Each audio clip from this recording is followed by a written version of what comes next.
Kemenangan Trah Mangkubirawa di Perang Rojopati harus dibayar dengan kematian Raden Arya dan kedua anaknya. Santet Balung Ireng menjadi pilihan Karjo untuk membalas dendamnya. Dendam yang mendalam menciptakan kegelapan yang tak berujung. Namun ketika kegelapan itu semakin pekat, ketakutan merasuk ke semua asa yang bahkan dapat dirasakan oleh kegelapan itu sendiri. Kepergian Raden Arya Mangkubirawa dan kedua anak bungsunya meninggalkan kepedihan bagi 10 anaknya. Sebuah kesalahan fatal yang seharusnya tidak harus terjadi seandainya mereka lebih waspada. Santet Balung Ireng hanya dengan sebuah kalimat yang dikatakan oleh Karjo, seluruh pasukan keramat milik ke-10 Rojo bergetar, seolah tidak ingin terlibat dengan santet itu. 10 Ingon yang sudah berumur ratusan tahun sangat mengerti mengenai kengerian santet ini, dan resiko yang terjadi setelahnya. Namun perintah Karjo mutlak. Tidak ada satupun saudara yang menentang keputusannya, apalagi para abdi yang mengikuti mereka.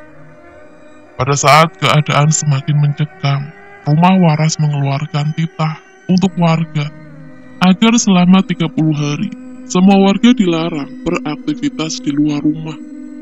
Semua kebutuhan hidup akan ditanggung oleh Rojo dan disalurkan oleh para abdi yang ditugaskan. Setiap rumah diberi kembar mayang yang telah disediakan oleh rumah waras untuk melindungi warga dari kemungkinan buruk yang akan datang.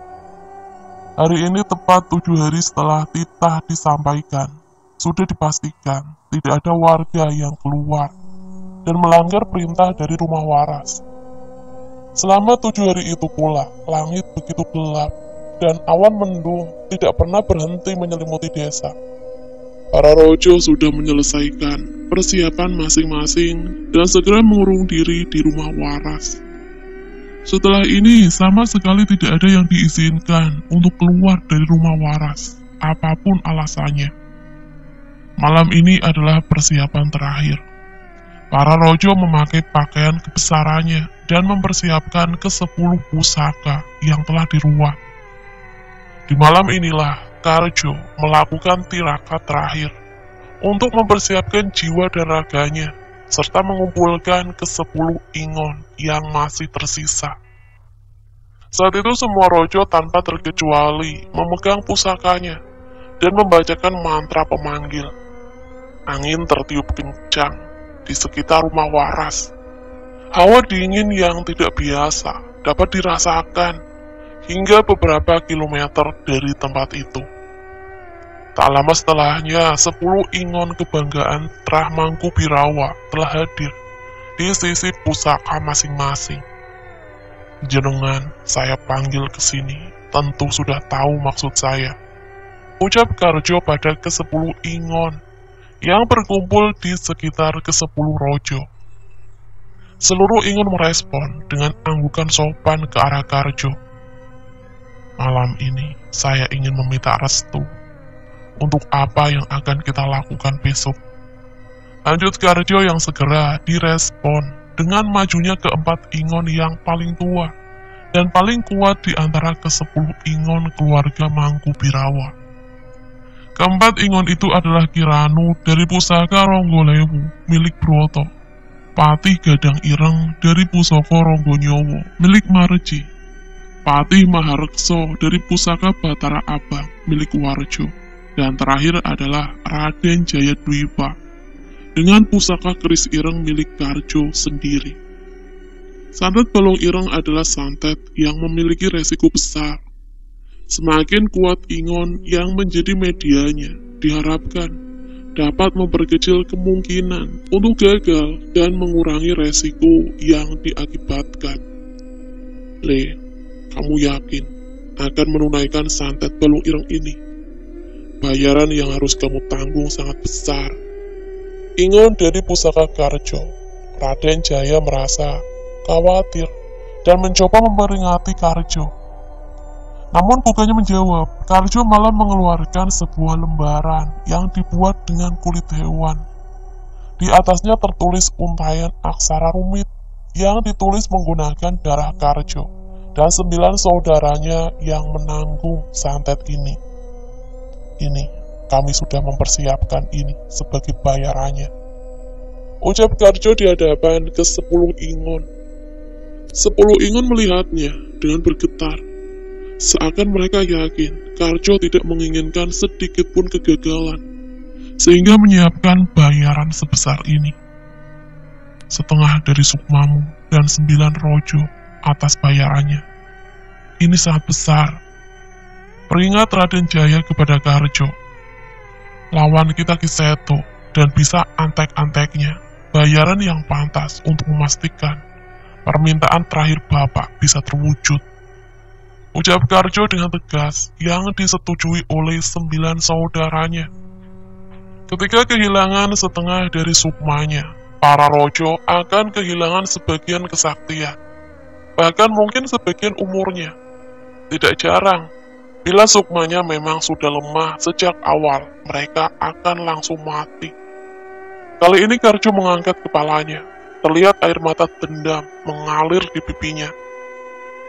Tekad kami sudah bulat, santet Balong Ireng harus dilaksanakan besok malam, tanpa belas kasihan.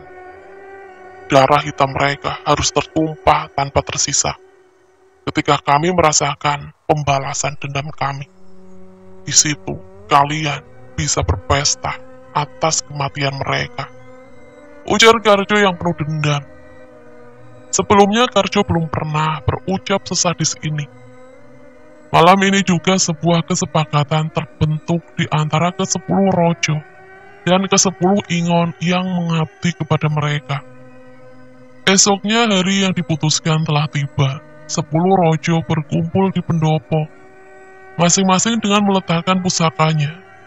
Terbenamnya matahari di ufuk barat merupakan tanda ritual harus segera dimulai. 4 ayam ekor cemani, 4 kerbau hitam, 4 kambing hitam disembelih di hadapan ke-10 pusaka, dan darah hewan itu dikumpulkan jadi satu, dengan dan 4 mangkok darah dari para pemilik pusaka tertua. Berbeda dari biasanya, pemanggilan Ingon ke-4 pusaka terkuat dipanggil dengan mengucapkan mantra kuno yang telah diwariskan lebih dari ratusan tahun. Dengan semua ritual itu, ke-4 Ingon hadir dengan wujud yang hampir tidak dikenali. Mereka menggunakan jubah hitam kelam dan segera meminum darah yang disajikan oleh ke-10 rojo. Seketika kulit mereka menjadi gelap, segelap dendam yang akan mereka tuntaskan. Bersamaan dengan hujan yang turun dengan deras, ke-4 Ingon menghilang untuk menunaikan tugas terbesarnya di kawasan hutan milik Balanggawi. Dari ke-100 orang abdi setia Ki Seto, hanya tersisa 10 orang yang masih hidup. Trah Balanggawi yang masih tersisa hanya Ki Seto sendiri dan istrinya, Nyi Laras, yang sedang hamil tua. Di hutan tersebut terdapat sebuah rumah tua yang dibangun dengan kayu pohon keramat, dengan ornamen dinding dari tulang belulang hewan yang sudah dikorbankan. Tempat ini adalah tempat di mana keluarga Trah Balanggawi melakukan pemujaan terhadap demit-demit peliharaannya. Pak, firasatku tidak enak. 10 anak Raden Arya pasti tidak akan tinggal diam, ucap Nyi Laras kepada Ki Seto yang juga terlihat gelisah.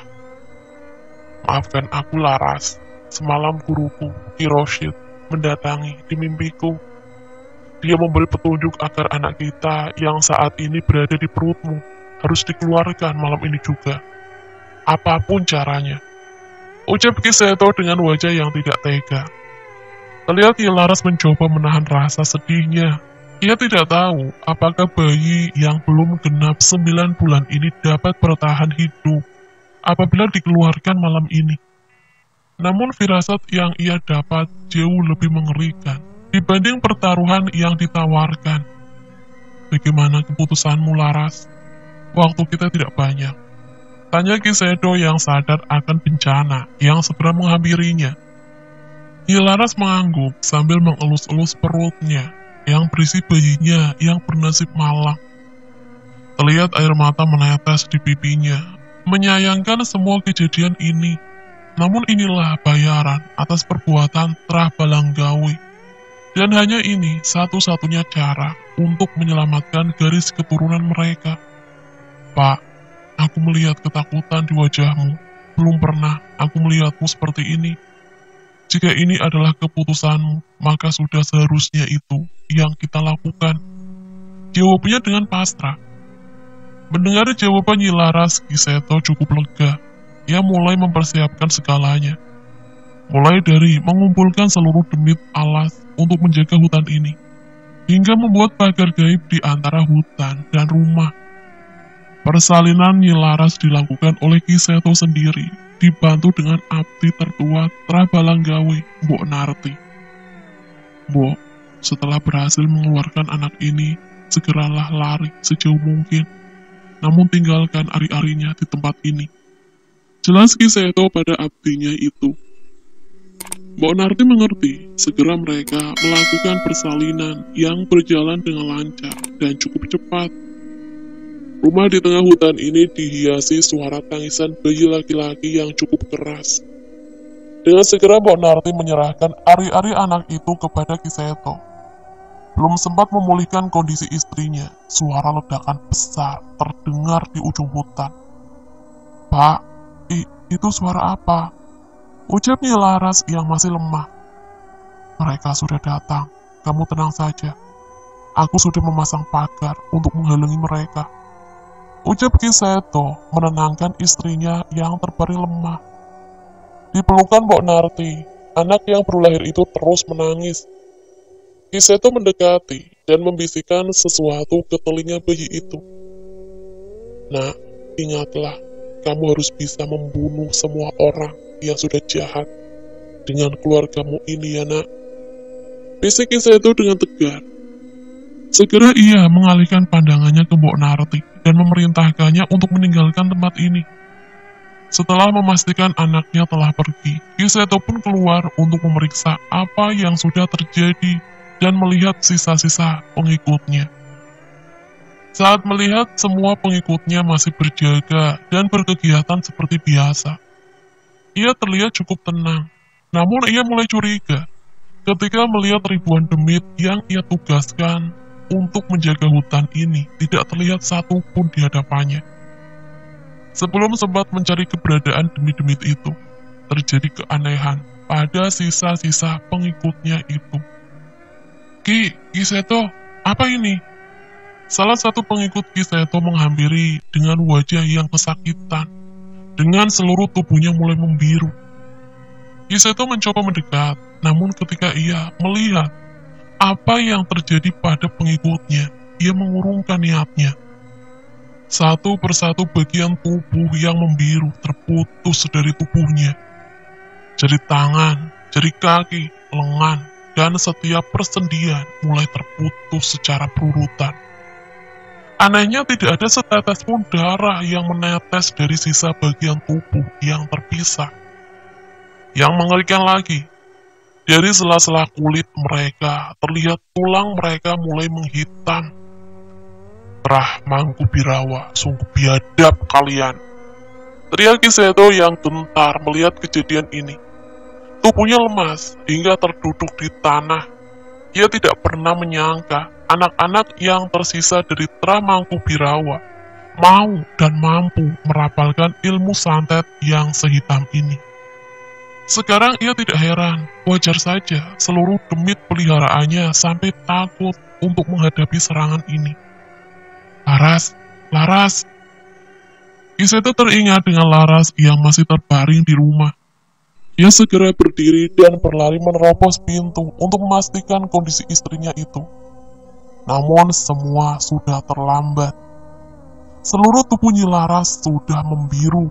Kaki dan tangannya sudah tidak lagi menyatu dengan tubuhnya. Pak, tolong pak, sakit pak. Rintih Nyi Laras yang menahan rasa sakit dari santet yang diterimanya. Laras, bertahan Laras, aku akan mencari cara menghentikan santet ini, ucap Kiseto. Sebuah ilmu dirapalkan oleh Kiseto. Beberapa jenis kembang yang selalu tersedia di rumah itu ditaburkan di tubuh Nyi Laras. Tolong, ucap Nyi Laras menggema di telinga Kiseto. Dengan kondisi ini, hampir tidak ada lagi yang bisa ia lakukan terhadap istrinya itu. Di tengah keputusasaannya, suara menggelegar terdengar hadir di halaman rumah itu. Kiseto menghapus air matanya, mengambil pusaka keris Putu Barong miliknya, dan bersiap keluar, menghadapi makhluk yang datang di wilayahnya itu. Keempat ingon terkuat milik keluarga Karjo sudah bersiap di depan untuk membalas perbuatan Kiseto terhadap Raden Arya dan kedua anaknya. Dengan segera Kiseto menghunuskan kerisnya ke langit dan merapalkan mantra kuno pemanggil ingon tertua dan tersakti yang dimiliki oleh Trabalanggawi untuk menandingi keempat makhluk di hadapannya. Suara guntur menggelegar, angin bertiup dengan kencang, namun tak terlihat satupun sosok makhluk yang memenuhi panggilannya. Kiseto merasa heran, namun sebelum sempat merapal mantranya lagi, terdengar suara menggema di hutan yang hanya bisa didengar oleh Kiseto. Tidak ada gunanya, nyawamu sudah di ujung tanduk. Tidak ada untungnya kami membantumu saat ini. Itu adalah suara Ki Batur Ijo, ingon paling tua dan sakti milik Balanggawi. Ki Batur Ijo, apa maksudmu? Kau mau berkhianat dengan Trabalanggawi yang telah mengikat perjanjian denganmu? Teriak Kiseto mencari penjelasan. Berkhianat? Tidak Kiseto, aku akan membalaskan dendamu. Saat ini aku akan mengikuti anakmu dan memastikan ia akan siap untuk menerima tugas pembalas dendaman ini. Jelas Ki Batur Ijo yang masih menolak untuk membantu Kiseto. Dan untuk kamu, nikmatilah sebaik mungkin rasa sakit dan kepedihan yang akan kamu terima sebentar lagi. Terdengar suara tawa menggelegar, seolah menikmati penderitaan Kiseto saat ini. Tak lama setelahnya suara itu menghilang, bersamaan dengan hilangnya keris Putu Barong dari tangan Kiseto. Pak, sakit pak! Terdengar suara rintihan dari dalam rumah. Kiseto yang cemas dengan keadaan istrinya tidak mempedulikan musuhnya di luar dan menghampiri suara itu. Namun semua sudah terlambat.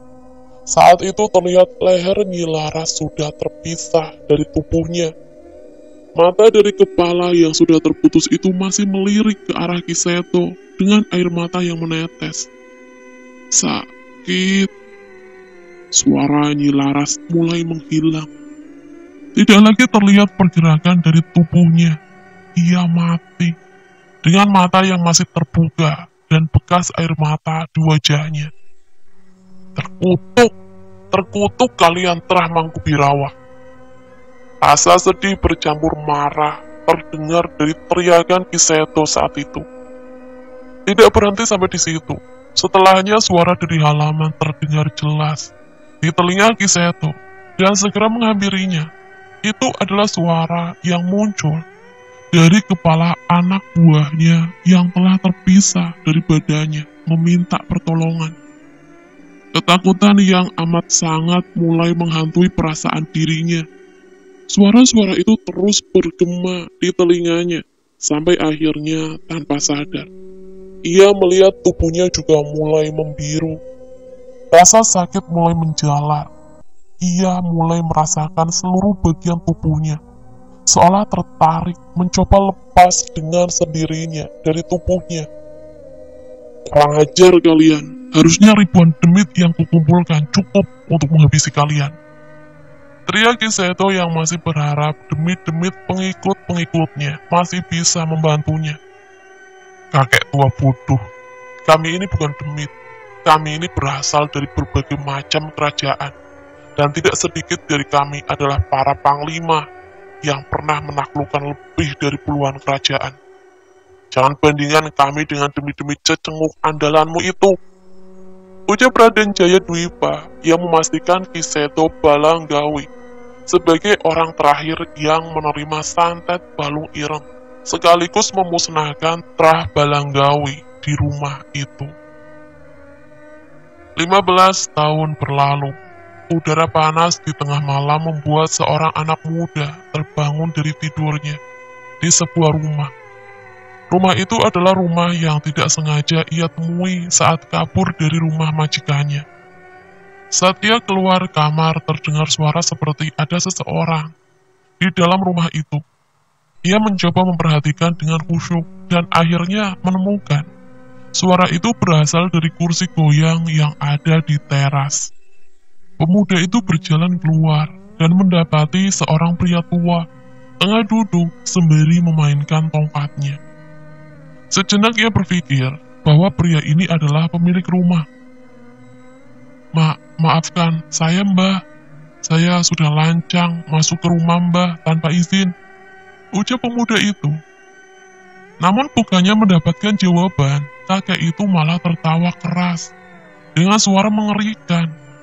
Bersamaan dengan tawa itu, terdengar juga suara tawa lain dari seluruh penjuru rumah tanpa dapat terlihat asal dari suara itu. Pemuda itu merasa ketakutan. Ia berlari meninggalkan rumah itu dan terus berlari. Sepanjang jalan pelariannya, berbagai macam makhluk gaib berdiri berjejer, seolah mengarahkan bocah itu. Waktunya sudah tiba. Semua makhluk gaib yang ia lewati meneriakkan hal yang sama di telinganya. Pemuda itu berlari hingga kelelahan dan terbaring tak sadar di salah satu rumah warga di sebuah desa. Di pagi berikutnya pemuda itu terbangun. Kali ini di depannya terdapat berbagai macam makanan dan seorang wanita yang sudah berumur. Ia memaksakan dirinya untuk duduk dan mencoba memberi salam. Namun sebelum sempat berbicara, wanita itu membuka pembicaraan terlebih dahulu. Kamu asalnya dari mana, Le? Kok ibu tidak pernah lihat kamu di sekitar sini? Tanya wanita yang menjaganya sambil menyelesaikan jahitan pada selendang yang ada di tangannya. Saya dari dusun Ngalor, Bu. Saya kabur dari rumah majikan saya setelah tidak kuat atas siksaannya. Jelas pemuda itu. Saya dikejar oleh preman suruhannya hingga tersesat di hutan. Lanjutnya, mendengar ceritanya wanita itu meletakkan jahitan di tangannya dan mulai memperhatikan si pemuda. Kasihan kamu, Le. Terus bagaimana kamu bisa sampai ke sini? Sekali lagi wanita itu mencoba mencari tahu asal-usul pemuda itu. Di hutan saya tersesat di sebuah rumah.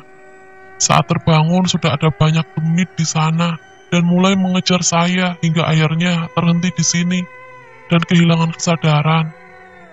Wanita itu berpikir sejenak. Dia mengingat pelindung gaib yang dia pasang di rumahnya. Mungkin itu yang membuat pemuda ini selamat dari kejaran demit-demit itu. Mohon maaf apabila saya sudah lancang masuk ke rumah ini. Saya izin pamit, Bu. Ucap pemuda itu yang terlihat merasa tahu diri. Sebelum sempat meninggalkan tempatnya, wanita itu menahannya. Sudah, nggak usah minta maaf. Kamu di sini dulu aja, tempat sini aman buatmu. Kalau kamu mau, kamu bisa membantu mengurus ternak milik keluarga saya. Wanita itu mencoba menawarkan kemungkinan terbaik untuk membantu pemuda itu. Yang benar, Bu. Terima kasih banyak, Ibu. Sumiati, nama saya Sumiati, panggil saya Busum. Pemuda itu segera menghampiri wanita itu dan mencium tangannya untuk menyampaikan rasa terima kasih dan baktinya. Nama kamu siapa, Le? Tanya wanita yang senang ketika pemuda itu menerima tawarannya. Nama saya Toha, Bu. Nah, itulah akhir cerita dari santet Balung Ireng. Pokoknya kalau teman-teman pernah dengerin cerita Ludruk Topeng Ireng, pasti paham ya,